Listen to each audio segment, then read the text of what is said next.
მესამე თავის მეორე ნაწილი ძალიან საინტერესო თემას ეხება.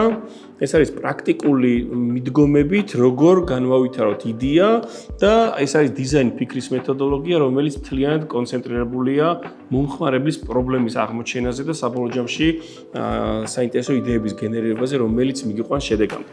სახელმძღვანელოში მოცემული არის ვიზუალიზაცია თუ რა კომპონენტებისგან შედგება დიზაინ აზროვნება. ეს არის ემპათია, პირველი ეტაპი, როდესაც შენ უნდა დადგე და აუცილებლად უნდა შეისწავლო შენი მომხმარებლები და მომხმარებლები არა მხოლოდ გარედან და შორიდან დაკვირვებით, არამედ მათთან ერთად, მათ გარემოში.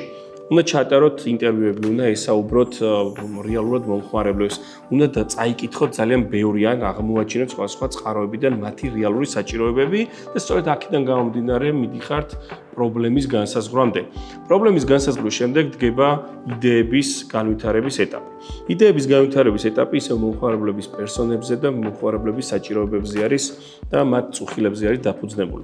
იდეების განვითარებაზე ჩვენ ერთი ესეთი მიდგომა გვაქვს, რომ ჯერა რომ ნებისმიერი ადამიანი კრეატიული აზროვნების მქონეა და შესაბამისად იდეების განვითარება შეუძლია უსაზღროდ და ძალიან ბევრი იდეა შეიძლება ჩამოვყაროთ მარტივად ფურცლებზე.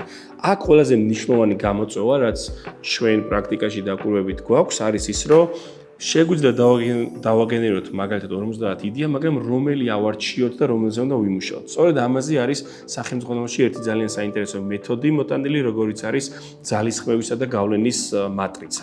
ძალისხმევის და გავლენის მატრიცა ეს არის ის ეტაპი, როდესაც თქვენ გაქვთ უკვე იდეები განვითარებული და თითოეულ იდეას უსვამთ ესეთ კითხვას. რა ძალისხმევა საჭირო რომ ეს იდეა განვახორციელო და რა გავლენას მოახდენს მომხმარებლის საჭიროებებზე. შესაბამისად, თუ ვიცით, რომ დიდი დრო და რესურსი სჭირდება და გავლენაც ბევრი შეიძლება გქონდეს, ეს არის დიდი პროექტი. ძალიან საჭირო, იმიტომ რომ გავლენას დიდს ახდენს, მაგრამ რაღაც დიდი რესურსი სჭირდება, ეს არის დიდი პროექტი და ზედა მარჯვენა კუთხეში ვათავსებთ ამ ფურცლებს. თუ ვიცით, რომ ჩვენ ცოტა რესურსი და ძალისხმევის განხორციელება გჭირდება და ძალის ზეგავლენა მომხმარებელზე ექნება დიდი, ესე იგი ეს არის quick-win-ები, ეგრეთ წოდებული, ანუ მცირე და სწრაფი გამარჯვებები.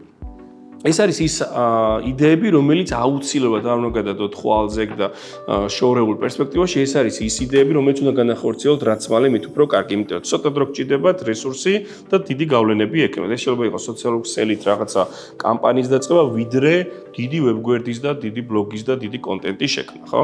არის ისეთი იდეები, რომელიცაც დაშიდება ძალიან ბევრი ძალისხმევა, რესურსი, დრო და საჭიროებები თქვენი მხრიდან იქნება ბევრი ჩასადები, თუმცა ზეგავლენა მომხმარებელზე ექნება ცოტა. ეს არის ის იდეები, რომელსაც უნდა დაემშვიდობოთ. შესაბამისად, არის მომენტი, როდესაც ადამიანი ანვითარებს იდეებს და უყვარდება ის, იმიტომ რომ მისი შექმნა, მისი განვითარებულია.